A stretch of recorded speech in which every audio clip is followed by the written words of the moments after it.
नमस्कार। सत्र 2020-21 एवं ऑनलाइन क्लासों में राजगढ़ महाविद्यालय का भूगोल विभाग आपका हार्दिक स्वागत एवं अभिनंदन करता है। एमए प्रवेश ज्योग्राफी में आपके 4 थ्योरी के पेपर होते हैं, एक प्रैक्टिकल का होता है। पहला पेपर आपके भौगोलिक विचारक एवं चिंतन है। दूसरा पेपर आपके भौतिक भूगोल के सिद्धांत या भौतिक भूगोल है।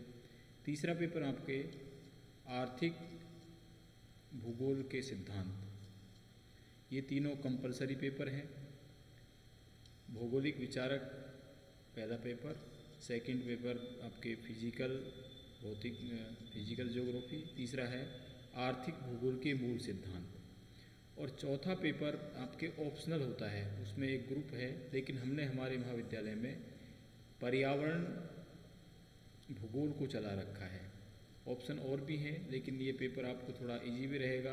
अब इसको फर्स्ट ईयर में पढ़ के भी आए हैं, स्कोरिंग भी है और एक स्टाफ की वजह से हमने इसको पर्यावरण भूगोल को ही चला रखा है। अधिक पेपर चलाने से हमारा वर्कलोड भी बढ़ता है, उस हिसाब से हमने यही पेपर चूज कर रखा है। तो आज हम पर्यावरण भूगोल क्या है, कब से इसको पढ़ा जाने लगा और इसकी अर्थ, परिभाषा, महत्व के बारे में इस वीडियो में चर्चा करेंगे।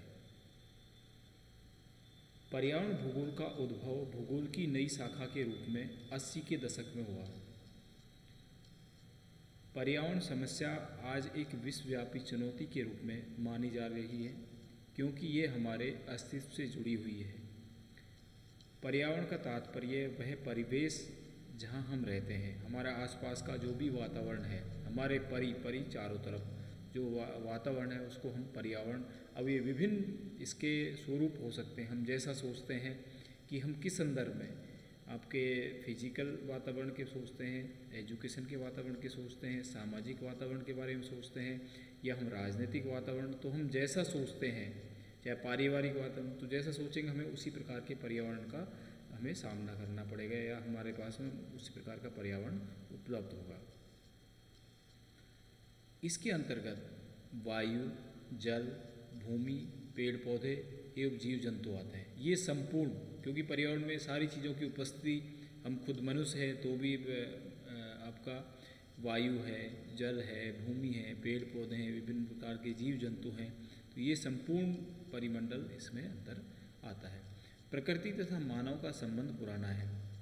पहले प्रकृति आया, इसके बाद में उस पर जब से मानव, तो एक दूसरे से ये रिलेटेड है।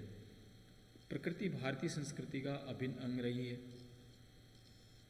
भारतीय संस्कृति में पर्यावरण का संरक्षण परम एवं पुनीत कर्तव्य माना गया है। हम पेड़ों की पूजा करते हैं, विभिन्न जीवों की पूजा करते हैं, तो कहने का मतलब पूजा से ही हम उसको, उनकी सुरक्षा के भाव हमारे संस्कृति में प्राचीन काल से चले आ रहे हैं।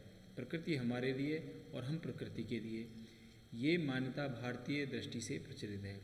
राष्ट्रपिता महात्मा गांधी का एक कथन बहुत ही उपयुक्त है। प्रकृति का यह नियम है कि वह सभी लोगों की आवश्यकताओं को पूरा कर सकती है, परंतु किसी एक का लालच पूरा नहीं कर सकती। हमारी आवश्यकताओं की पूर्ति तो हो सकती है, लेकिन जो हम अधिक से अधिक खर्च करने का या इसका लालच करते हैं, लालच कभी किसी आदमी का पूरा नहीं होता है। जनसंख्या की लगातार वृद्धि, अव्यवस्थित विकास, गरीबी तथा तकनीकी के अनुचित प्रयोगों से पर्यावरण संकट पूर्ण विश्व पर मंडरा रहा है। औद्योगिकरण के कारण शहरों तथा नगरों की समस्याओं में लगातार वृद्धि हो रही है। जलवायु परिवर्तन जैसी समस्या से प्राकृतिक आपदाओं में लगातार वृद्धि हो रही है। इसका समाधान यदि शीघ्र नहीं किया गया तो संपूर्ण प्राणी जगत का अस्तित्व समाप्त होने के खतरा उत्पन्न हो जाएगा, जैसा कि आज हो रहा है। हमने प्रकृति का असीमित दोहन किया है और उसके साइड इफ़ेक्ट्स चाहे हमें महामारियों के रूप में देखने को मिल रहा है, चाहे भूकंप, ज्वालामुखी, इनके रूप में हमें देखने को मिल रहा है। और आज जो कोरोना चल रहा है वो भी एक तरह से, चाहे वो पॉल्यूशन है, चाहे अन्य जो प्रकृति का अविवेकपूर्ण रूप से दोहन किया गया है, उसके साइड इफ़ेक्ट्स हैं। सर्वप्रथम विश्व समुदाय ने स्टॉकहोम शहर में 1972 में इस पर चर्चा की, परंतु इसके समाधान की दिशा में प्रमुख प्रयास संयुक्त राष्ट्र के तत्वाधान में ब्राज़ील के शहर रियो डी जेनेरो में 1992 में किया गया। 27 सूत्रीय रियो घोषणा पत्र पर्यावरण की संरक्षण की दिशा में एक महत्वपूर्ण प्रयास के रूप में उभरा। जैव विविधता के साथ साथ विकासशील देशों की समस्याओं एवं समाधानों के लिए विशेष ध्यान दिया गया। उसके एक दशक बाद 2002 में दक्षिण अफ्रीका में जोहान्सबर्ग शहर में विश्व के सतत विकास के लिए विभिन्न योजनाएं शुरू की गई। इसमें खाद्य सुरक्षा है, ऊर्जा, कार्बन, जल, जैव विविधता तथा मानव स्वास्थ्य पर विशेष ध्यान दिया गया। इस क्रम में यह महसूस किया गया कि विश्वविद्यालय और महाविद्यालय स्तर के साथ साथ प्रारंभिक विद्यालय स्तर पर भी पर्यावरण शिक्षा पर विशेष ध्यान दिया जाना चाहिए। हम जो कंपलसरी पेपर के रूप में फर्स्ट ईयर में भी पढ़ते हैं कि उसका उद्देश्य यही है कि हम उसके बारे में जानें, पर्यावरण के बारे में हर आदमी को जानकारी होनी चाहिए कि ये किस प्रकार से इसको शुद्ध साफ बनाया जा सकता है, ताकि हमें ये लंबे समय तक सस्टेनेबल डेवलपमेंट के रूप में उपलब्ध रह सके।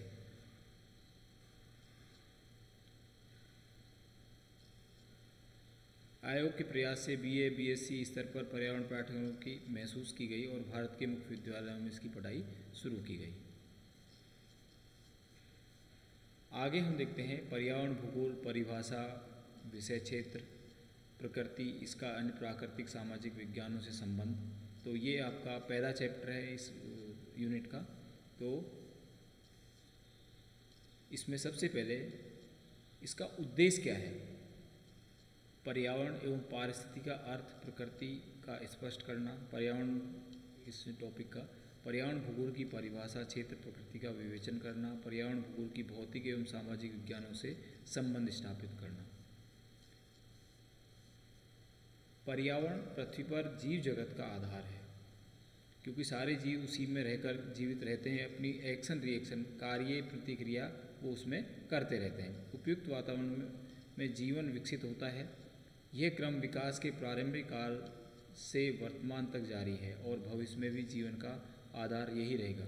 अतः पर्यावरण मात्र वर्तमान का ही आधार नहीं, अपितु भविष्य में जीवन को नियंत्रित निर्धारित करने का भी आधार है। वायु, जल, भूमि, वनस्पति तथा जीव जंतु पर्यावरण के मूल घटक हैं, जिनकी क्रिया प्रतिक्रिया से संपूर्ण जीवमंडल परिचालित होता है।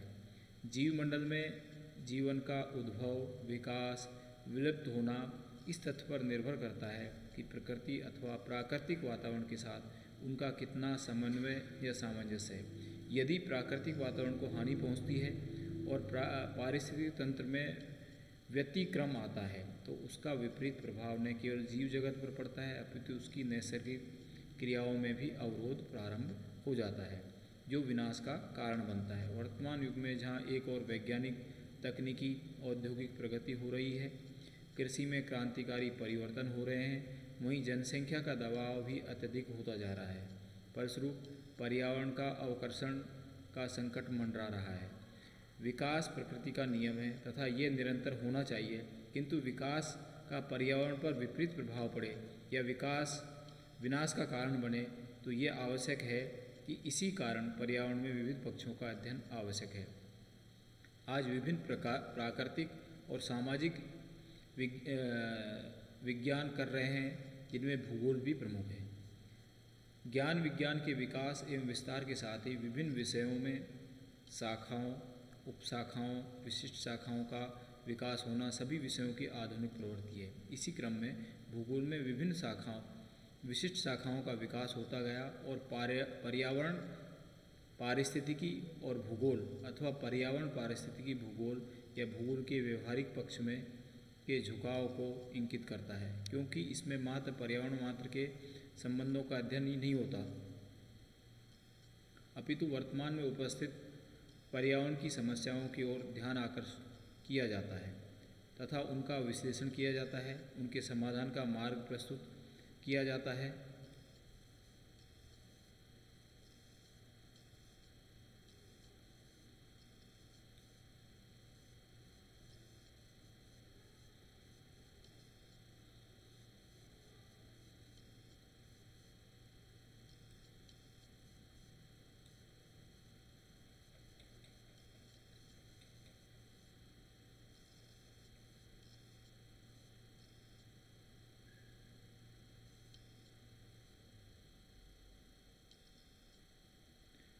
पर्यावरण पारिस्थितिक और भूगोल पर्यावरण पारिस्थितिक भूगोल के व्यवहारिक पक्ष के झुकाव को इंगित करता है। इसमें मात्र पर्यावरण के संबंध का अध्ययन नहीं होता, अपितु वर्तमान में उपस्थित पर्यावरण की समस्या को ध्यान आकृष्ट किया जाता है और उनका संपूर्ण विश्लेषण किया जाता है, उनके समाधान का मार्ग प्रशस्त किया जाता है।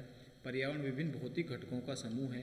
पारिस्थितिक पर्यावरण का विज्ञान है और भूगोल मानव की गतिविधियों पर पर्यावरण के प्रभाव का स्थान और समय के संदर्भ में अध्ययन करता है। अर्थात भूगोल अध्ययन के माध्यम से हम पर्यावरण एवं पारिस्थितिकी के स्वरूप को समझते हैं, साथ ही उनके विश्व के वृहत सूक्ष्म प्रदेशों के जीवन स्तर, जीवन एवं अर्थव्यवस्था पर पड़ने वाले प्रभाव का ज्ञान प्राप्त करते हैं। इस प्रकार के इसी ज्ञान के आधार पर पर्यावरण का संरक्षण करने एवं पारिस्थितिक संतुलन को बनाए रखने का प्रयास करते हैं। भौगोलिक अध्ययन द्वारा जहाँ स्थानीय एवं क्षेत्रीय पर्यावरण के स्वरूप को समझा जा सकता है, वहीं राष्ट्रीय तथा विश्वव्यापी पर्यावरण की समस्याओं का भी ज्ञान प्राप्त किया जा सकता है। भूगोल के अध्ययन अंतर्गत पर्यावरण के विभिन्न घटकों जलवायु, स्थलाकृति, मृदा, वनस्पति का अध्ययन प्रारंभ से होता आ रहा है, जिन्हें सामान्यतः प्राकृतिक अथवा भौगोलिक तत्वों के नाम से संबोधित किया जाता है। साथ ही पर्यावरण एवं मानव का संबंध भी भौगोलिक पर्यावरण की अध्ययन का मूल आधार है, क्योंकि इसी संबंध में सांस्कृतिक आर्थिक दृश्यावली का निर्माण होता है। मानव पर्यावरण का भौगोलिक अध्ययन पर्यावरण के मानवीय क्रियाओं पर पड़ने वाले प्रभावों के साथ साथ उनके स्थानिक स्वरूप को स्पष्ट करता है। पर्यावरण का अध्ययन भूगोल की समस्त शाखाओं में सदैव से किया जाता रहा है, किंतु विशिष्ट शाखा के रूप में पर्यावरण भूगोल का अध्ययन 20वीं शताब्दी के अंतिम दशकों में प्रारंभ हुआ। वर्तमान में ये भौगोलिक अध्ययन और शोध का प्रमुख विषय है। पर्यावरण भूगोल पर चर्चा करने से पहले पर्यावरण में पारिस्थितिकी का संक्षिप्त ज्ञान आवश्यक है। पर्यावरण भूगोल का जो आधार प्रस्तुत करते हैं, ये थी पर्यावरण के बारे में सामान्य जानकारी। अब आता है पर्यावरण भूगोल का आधार, इसका बेस क्या है। पर्यावरण एवं पारिस्थितिकी।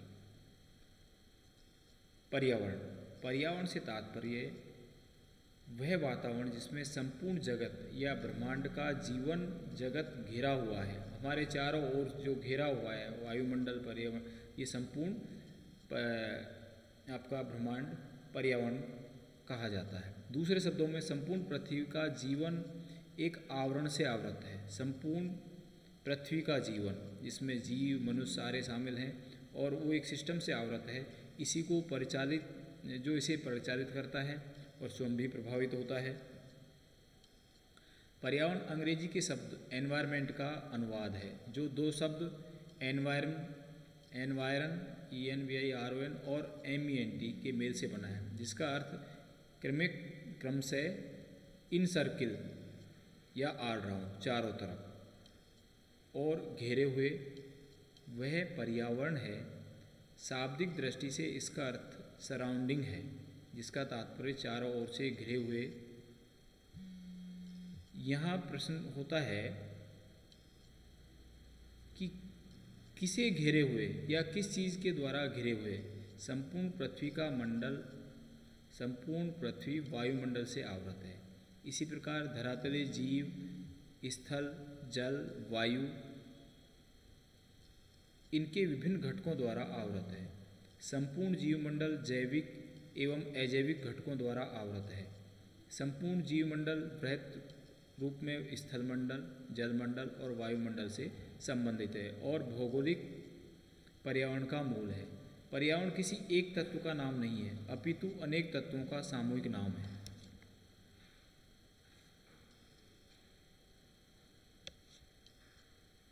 जो संपूर्ण जीव जगत को नियंत्रित करते हैं, जो एक दूसरे से अंतर संबंधित हैं और जिनका प्रभाव एकाकी न होकर सम्मिलित रूप से होता है। इसी कारण कुछ विद्वानों ने इसे फ्रेंच भाषा के मिलियू MILIEU म्यूल शब्द से संबोधित किया है, जिसका तात्पर्य अनेक तत्वों का समूह जो आवृत किए हैं, टोटल सेट ऑफ सराउंडिंग। इसी प्रकार कुछ विद्वानों द्वारा भौगोलिक परिवेश में पर्यावरण हेतु अंग्रेजी में हैबिटाट शब्द का प्रयोग किया जाता है, जिसका तात्पर्य आवास है। यद्यपि पर्यावरण ही सर्वमान्य प्रचलित शब्द है। पर्यावरण वह आवरण है जिसने संपूर्ण जीवमंडल को आवृत कर रखा है, ढक रखा है चारों तरफ से। पारिभाषिक रूप में पर्यावरण उन सभी भौतिक, फिजिकल तथा जैविक परिस्थितियों का समूह है जो जीवों को अनुक्रिया को निरंतर प्रभावित करता रहता है। यूनिवर्सल इंसाइक्लोपीडिया में पर्यावरण की व्याख्या इस प्रकार दी गई है: पर्यावरण उन सभी दशाओं, प्रणालियों एवं प्रभावों का योग है जो जीवों, स्पीशीज, जातियों के विकास, जीवन एवं मृत्यु को प्रभावित करता है।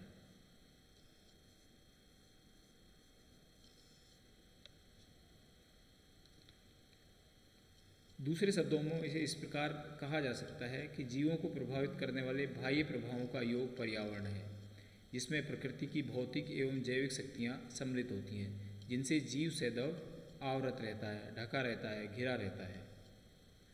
स्मॉल एवं विद्रिक के अनुसार पर्यावरण मानव, जीव जंतु एवं वनस्पति जीवन को आवृत किए रहता है। पर्यावरण मानव, जीव जंतु एवं वनस्पति जीवन को घेरे हुए है। उपयुक्त परिभाषाओं से स्पष्ट है कि पर्यावरण के अनेक तत्वों का प्रमुख तय प्राकृतिक एवं भौतिक तत्वों का समूह है जो सदैव एक दूसरे के साथ क्रियाशील रहते हैं। जल, वायु, मृदा, वनस्पति के अतिरिक्त संपूर्ण जीवन में उसके अभिन्न अंग हैं। मानव स्वयं एक जीव है, अतः पर्यावरण का अंग है। यही नहीं, अपितु मानव सबसे सक्रिय जीव है जो एक ओर पर्यावरण के अनुरूप चलता है और दूसरी ओर अपने ज्ञान विज्ञान से पर्यावरण को अपने अनुरूप बनाने हेतु इस प्रकार की क्रिया प्रतिक्रिया करता है कि संपूर्ण तंत्र असंतुलित होने लगता है। प्रदूषण, तापमान में वृद्धि, ओजोन परत का विरल होना, सूखा, बाढ़, भूस्खलन और न जाने कितनी वर्तमान समस्याओं का कारण मानव स्वयं है। वास्तविकता यह है कि मानव हो या अन्य जीव सभी पर्यावरण की उपज हैं। इनकी उत्पत्ति, विकास एवं वर्तमान स्वरूप ही नहीं अपितु भावी अस्तित्व भी पर्यावरण की परिस्थिति पर ही निर्भर है। पर्यावरण शब्द को प्राकृतिक एवं सामाजिक विज्ञानों में विविध रूपों में प्रयुक्त किया गया है, जिसे प्राकृतिक, आर्थिक, ये मैंने आपको प्रारंभ बता रहा था, आप जैसा सोचोगे, प्राकृतिक, अर्थव्यवस्था, आर्थिक वातावरण किस प्रकार का, समाज के बारे में तो सामाजिक वातावरण किस प्रकार का है, संस्कृति के बारे में करते हो तो सांस्कृतिक वातावरण किस प्रकार का है, राजनीति की बात करते हो तो राजनीतिक पर्यावरण। तो हम जैसा सोचेंगे, शिक्षा की बात कर दो तो शैक्षिक वातावरण हो गया, शैक्षिक पर्यावरण हो गया। उपयुक्त विधि विविध स्वरूपों के विश्लेषण में ले जाकर स्पष्ट करना आवश्यक है कि मौलिक रूप से पर्यावरण का स्वरूप प्राकृतिक है, अर्थात प्राकृतिक तत्वों के प्रभाव, उनके उपयोग से ही आर्थिक, सामाजिक, सांस्कृतिक पर्यावरण का जन्म होता है, उसी से ही नियंत्रित एवं परिचालित होते हैं। अतः वर्तमान अध्ययन में प्राकृतिक वातावरण को आधार माना गया है, जिससे अनेक तत्वों के साथ साथ मानव स्वयं भी एक कारक के रूप में कार्य करता है। दूसरे शब्दों में भौगोलिक पर्यावरण भी हम इसे कह सकते हैं।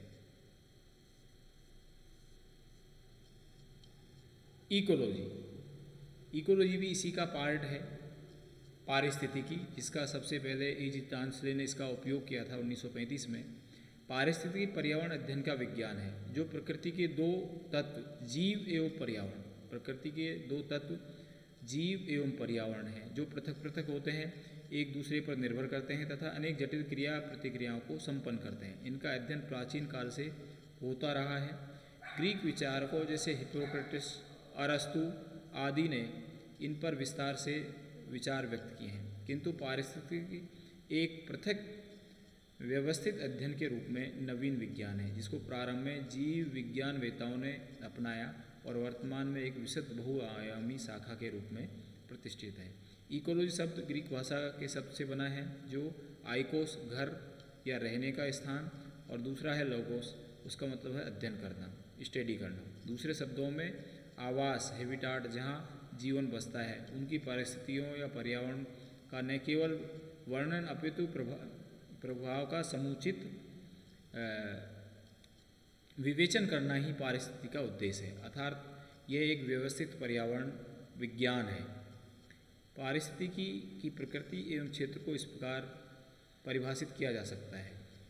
ओडम ने इसको परिभाषित किया है तो पारिस्थितिकी जीव अथवा जीवों के समूह का पर्यावरण के साथ संबंधों का अध्ययन है। ये जीवों और पर्यावरण के अंतर संबंधों का विज्ञान है। कहने का मतलब पारिस्थितिकी के अंतर्गत जीव, प्राणियों और वो जिस एनवायरनमेंट में रहते हैं उनका क्या एक्शन रिएक्शन है, क्या क्रियाकलाप वो एक दूसरे से संबंध, वो कैसे पर्यावरण जीवों को प्रभावित करता है और जीव पर्यावरण को प्रभावित करता है, उनके जो इंटरेक्शन होता है वो स्टडी ही आपका पारिस्थितिकी है।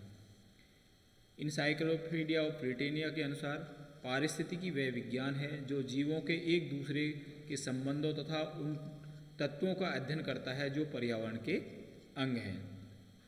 जीवों के एक दूसरे से संबंधों, इंटर रिलेशनशिप, उन तत्वों का अध्ययन करता है जो पर्यावरण के अंग हैं और पर्यावरण के जो फैक्टर हैं उनका जीवों से क्या इंटरेक्शन होता है, ये आपका पारिस्थितिकी है।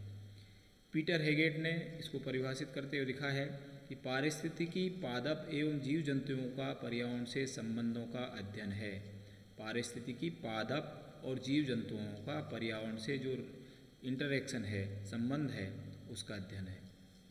मोंकहाउस ने भी इसको परिभाषित किया है, पारिस्थितिकी जीवों और पर्यावरण के आपसी संबंधों का विज्ञान है। जो इनके मध्य जो रिलेशन है, ecology is the science of mutual relationship of organism and their environment. तो ये थी आपके इकोलॉजी, पारिस्थितिकी। इनसे स्पष्ट है कि पारिस्थितिकी से समस्त जीवों एवं पर्यावरण के आपसी संबंधों, अंतर संबंधों को स्पष्ट करती है। पर्यावरण ही जीवों को प्रभावित नहीं करता, अपितु जीव भी अपने विकास, विस्तार, क्रियाओं से पर्यावरण को प्रभावित करते हैं।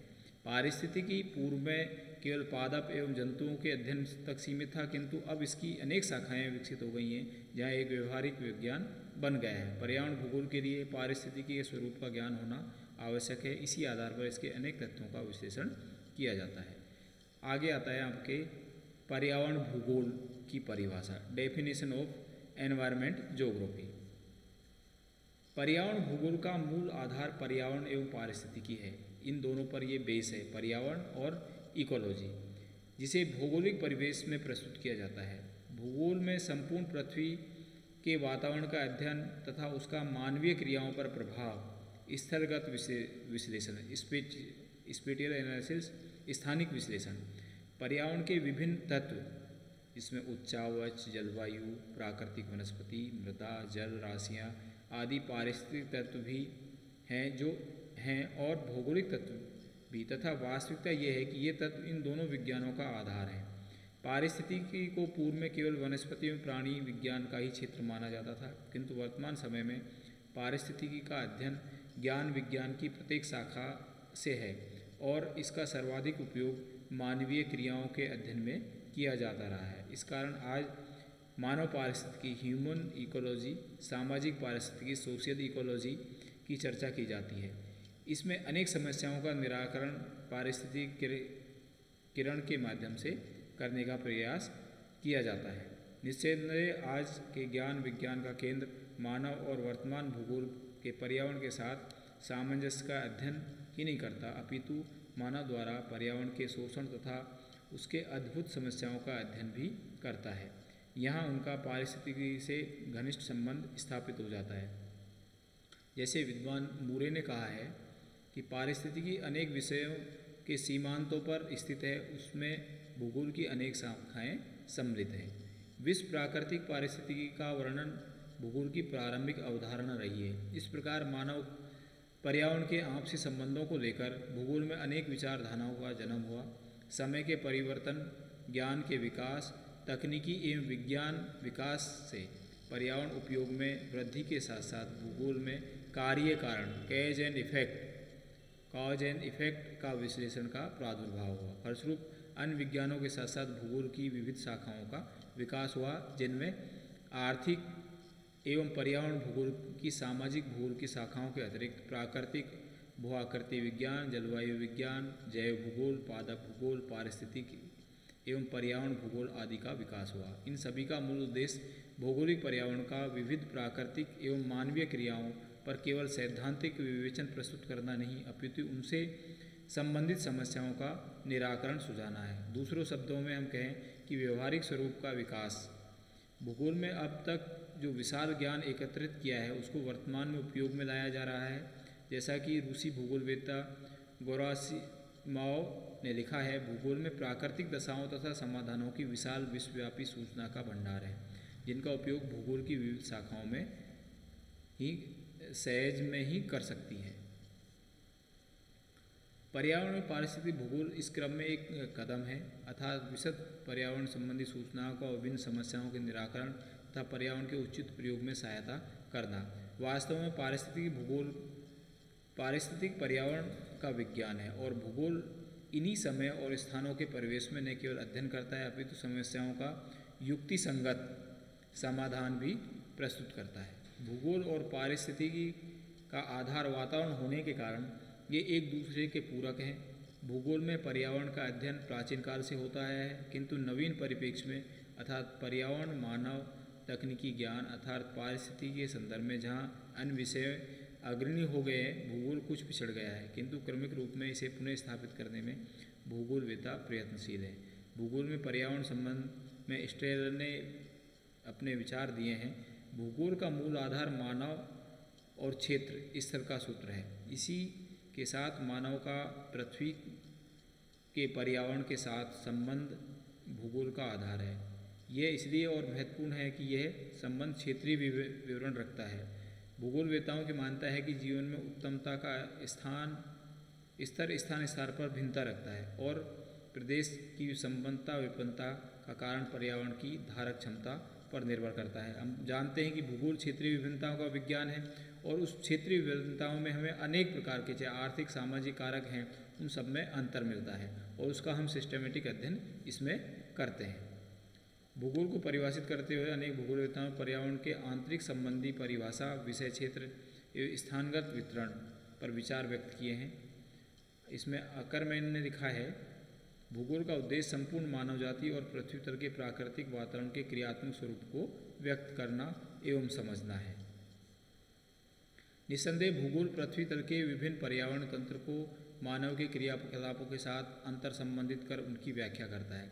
सविंद्र सिंह ने पर्यावरण भूगोल की व्याख्या करते हुए लिखा है कि पर्यावरण भूगोल सामान्य रूप से जीवित जीवों तथा प्राकृतिक वातावरण के मध्य मुख्य रूप से प्रौद्योगिक स्तर पर विकसित आर्थिक मानव और उसके प्राकृतिक वातावरण के मध्य अंतर संबंधों के स्थानिक गुणों का अध्ययन करना है। एनवायरमेंट ज्योग्राफी में be defined as the study of spatial attributes and interrelationship between living organism and natural environment in general and between technology advance economic man and his natural environment in particular. 27वें अंतर्राष्ट्रीय भूगोल सम्मेलन 1992 में प्रारंभिक भूगोल bulletin में भूगोल को परिभाषित करते हुए लिखा है कि भूगोल स्थल और स्थान का विज्ञान है।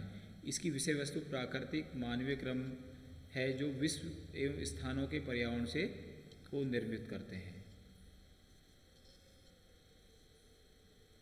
अतः पर्यावरण पारिस्थितिक भूगोल एक विशिष्ट अध्ययन का क्षेत्र है जिसमें पर्यावरण और मानव के अंतर संबंधों को स्थलगत रूप में प्रस्तुत किया जाता है, क्योंकि विश्व में जो विभिन्न व्यवसाय अर्थव्यवस्था का विकास के विभिन्न स्वरूप विकसित हुए हैं उनके क्षेत्रगत विभिन्नताएं अत्यधिक हैं। गेरासिमोव ने अपनी पुस्तक जियोग्राफी एंड इकोलॉजी में भूगोल की पारिस्थितिकी के निम्न विशेष तथ्यों का अध्ययन पर जोर दिया है।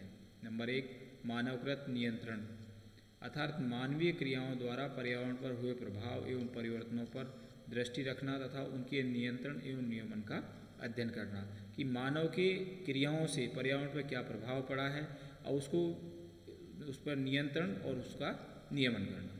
दूसरा, वैज्ञानिक भौगोलिक भविष्यवाणी हेतु विभिन्न तकनीकी का विकास, जो जियोग्राफिक फोरकास्ट जो हम भौगोलिक उसमें पहले से उसको सूचित करते हैं कि क्या घटना होने वाली है, उसकी रीडिंग करके पर्यावरण में हो रहे निरंतर परिवर्तनों के प्रभाव से चेतावनी देना, उनके प्रभावों की जानकारी देना, उनके विकास योजनाओं का प्रभाव विभिन्न प्रकार से पर्यावरण पर होता है, उनका पूर्वानुमान कर जानकारी देना आवश्यक है। प्राकृतिक विपदाओं से सचेष्ट करना, ये बताना कि किस प्रकार की उनकी विपदाओं से निपटा जा सकता है। जो नेचुरल डिजास्टर है आपके चाहे भूकंप है, बाढ़ है, आपके तूफान है, तो इनके बारे में, ज्वालामुखी है फटना है, तो इनके बारे में पहले से सिस्टम को सचेत करना, जानकारी देना, ताकि उससे बचा जा सके। प्राकृतिक तकनीकी तंत्र में पर्यावरण की भूमिका का अत्यधिक उपयोग। संक्षेप में हम कह सकते हैं पर्यावरण पारिस्थितिक भूगोल का एक ऐसा अध्ययन का विषय है जिसमें महत्ता पर्यावरणविदों के लिए भी है और सामान्य जन के लिए भी। भूगोल ही एक ऐसा पक्ष प्रस्तुत करता है जिसमें पर्यावरण के विभिन्न प्रक्रमों का मानव के साथ संबंध स्थापित किया जाता है। किसी भी विज्ञान की महत्ता उस समय तक नहीं हो सकती जब तक वह मानव उपयोगी न हो। इस दृष्टिकोण से पर्यावरण एवं पारिस्थितिक भूगोल का अत्यधिक सार्थक महत्व है। तो आज के इस वीडियो में हमने पर्यावरण भूगोल क्या है, उसके किस प्रकार से इसका महत्व है, किन किन चीज़ों का इसमें इकोलॉजी और पर्यावरण का इसमें अध्ययन किया जाता है, उसकी पर्यावरण भूगोल की परिभाषा, इसका विकास, पारिस्थितिकी, इनका अध्ययन किया। अगले उसमें हम इसका आगे का जो मैटर है उस पर डिस्कस करेंगे। तो आज के लिए इतना ही। That's all. Thank you.